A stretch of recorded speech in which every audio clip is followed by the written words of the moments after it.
Hi అండి, welcome to my channel. నేను మీ దేవి. ఎలా ఉన్నారండి? అందరూ బాగున్నారా? నేనైతే బాగున్నానండి. మీరు ఎలా ఉన్నారన్నది కామెంట్ సెక్షన్లో తెలియజేయండి. ఈరోజైతే చిక్కుడుగా వండుతున్నానండి. కొత్తిమీర వేసి చేస్తున్నానండి. కూర అయితే చాలా బాగుంటుంది. మీరు కూడా ఒకసారి ట్రై చేయండి. టమాటాలు, అలాగే పచ్చిమిర్చి, ఉల్లిపాయలండి. ఇప్పుడు రెసిపీ చూడండి.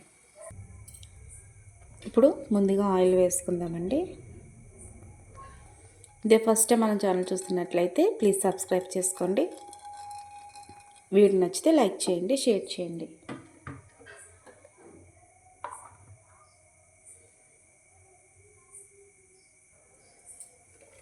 ఇప్పుడు ఆయిల్ హీట్ అయింది కదండి, ఆనియన్స్ వేసుకుందాం. చాలా సింపుల్గా చేసుకోవచ్చండి. టేస్ట్ కూడా చాలా బాగుంటుంది. ఇప్పుడు మూత పెట్టేసి ఒక 5 నిమిషాలు మగ్గనిద్దామండి.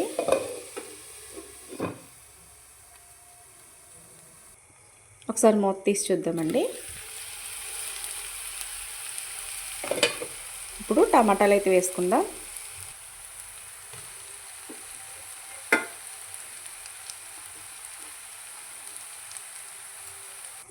ఒకసారి మూత తీసి చూద్దామండి.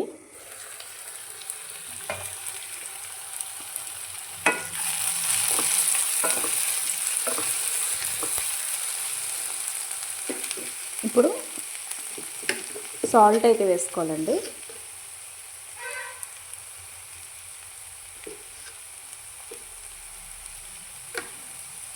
అలాగే పసుపు వేసుకొని బాగా కలుపుకోవాలి.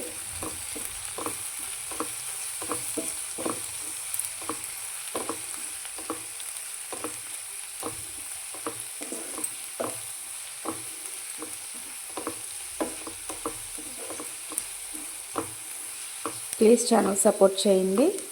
వీడియో నచ్చితే లైక్ చేయండి, షేర్ చేయండి, కామెంట్ చేయడం మర్చిపోకండి.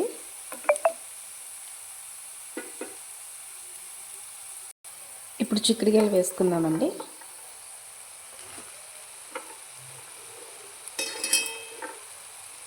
మనకు మార్కెట్లో దొరికే చిక్కుడుకాయలు ఒకలా ఉంటాయి. ఇంట్లో నాటు చిక్కుళ్ళు ఉంటాయి చూసారా, మనం పాదులు పెట్టుకుంటాం, అవైతే ఇంకా టేస్ట్గా ఉంటాయండి. ఇవేంటో కానీ ఎంత వాటర్ వేసినా సరే ఇంకా కొంచెం పచ్చిగా ఉన్నట్టుగా ఉంటే అంత టేస్ట్ అనిపించవు. కానీ కొత్తిమీర వేసుకుంటే చాలా బాగుంటుందండి.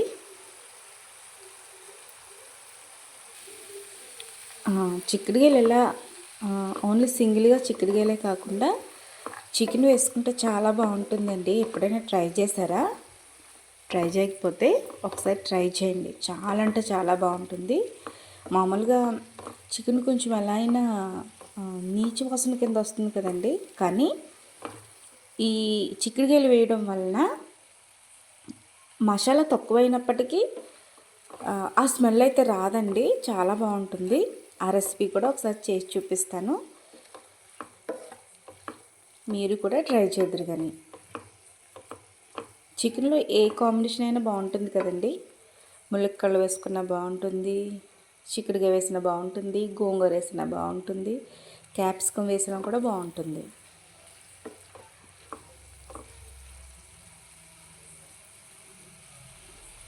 ఇవి వేసుకున్న తర్వాత ఒక స్పూన్ ధనియాల పౌడర్ వేసుకుందామండి. చూస్తున్నారా, ఒక స్పూన్ వేస్తున్నాను.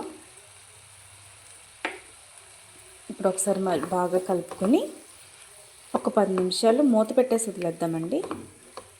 బాగా మగ్గుతాయి, పచ్చి వాసనంతా పోతుంది.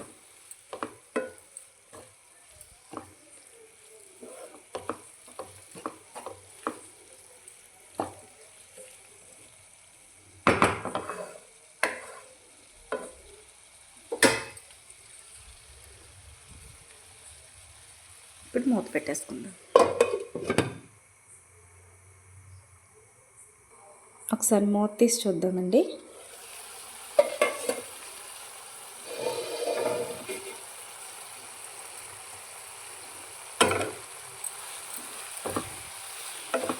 బాగా మగ్గుతుందండి. వెజ్ అయినా నాన్ వెజ్ అయినా ఆనియన్స్ వేగిన తర్వాత మనం వేసేవి ఉంటాయో అవి వేసేసి ఒకసారి కలిపి పెట్టుకుని ఒక 10 నిమిషాలు మూత పెట్టేసి వదిలేస్తాం అనుకోండి, చాలా అంటే చాలా బాగా మగ్గుతుంది. మనకి ఎక్కువ వాటర్ వేసి ఎక్కువసేపు ఉంచవలసిన అవసరం కూడా ఉండదు. టేస్ట్ కూడా అంతే బాగుంటుంది. ఆయిల్లో ఎక్కువసేపు మగ్గనివ్వాలి.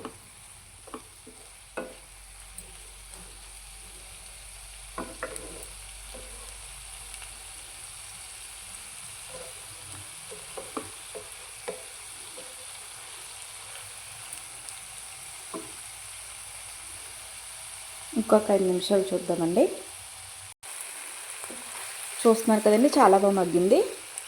ఇప్పుడు కారం అయితే వేసుకుందాం.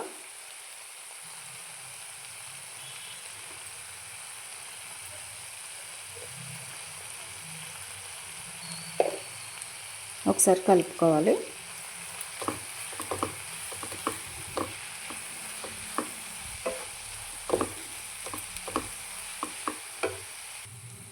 ఇప్పుడు వాటర్ వేసుకుందామండి.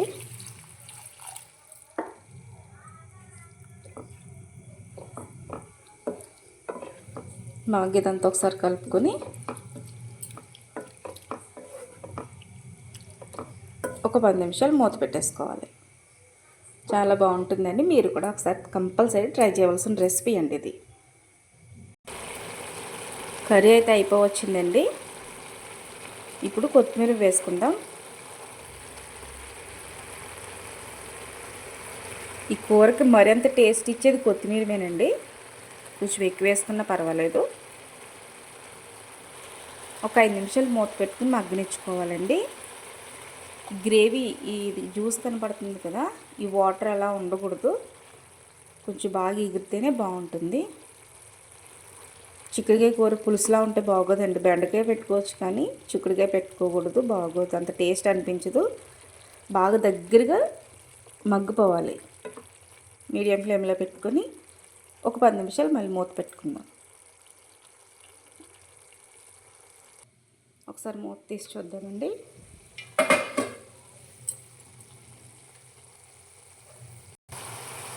చూస్తున్నారు కదండి, ఫైనల్గా అయితే కర్రీ రెడీ అయిపోయింది.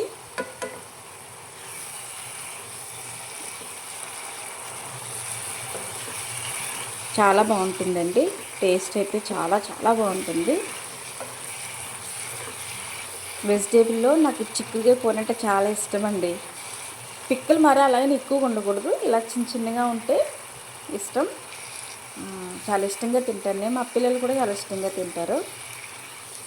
మీరు కూడా ఒకసారి ఈ విధంగా ట్రై చేసి చూడండి. టేస్ట్ ఎలా ఉన్నది కామెంట్ చేసి పెట్టండి. ప్లీజ్ వీడియో నచ్చితే లైక్ చేయండి, షేర్ చేయండి, కామెంట్ చేయండి.